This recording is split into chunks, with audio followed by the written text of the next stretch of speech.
জেলা হয়ে গেলে কি হবে? তো বলছি কাকু, হচ্ছে আরামবাগ তো এখন জেলা হয়ে যাচ্ছে, তো কেমন লাগছে বলুন? কেমন লাগছে? ভালো লাগছে। ভালো লাগছে। এতদিন তো আরামবাগে আমাদের মহকুমা ছিল, তো বাইরে তো আর কাজ ফাজ করতে যেতে হবে না, এখন তো মানে সরকারি কাজগুলো আমাদের আরামবাগেতেই হয়ে যাবে, তাই তো? আর আমাদের কি হয়ে যাবে এটা? হ্যাঁ। তুমি জানো নি নাকি? না, এটা চুঁচুড়ায় তো যেতে হতো, হ্যাঁ।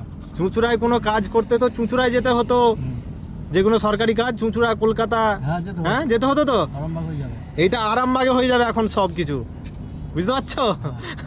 তো কাকা হচ্ছে ব্যাপারটা জানে যে আরামবাগ জেলা হয়ে যাচ্ছে, কিন্তু কি উপকারটা হবে সেটা কিন্তু কাকা জানে না। এখানে আরো কলকারখানা হবে, রাস্তাঘাট হবে, হ্যাঁ অফিস কাচারি হবে, মানুষ কাজ পাবে, বুঝতে পেরেছো? তো ভালো লাগছে তো? তো কাকা এখন বলছে ভালো লাগছে। ঠিক আছে, ঠিক আছে, আসো আসো।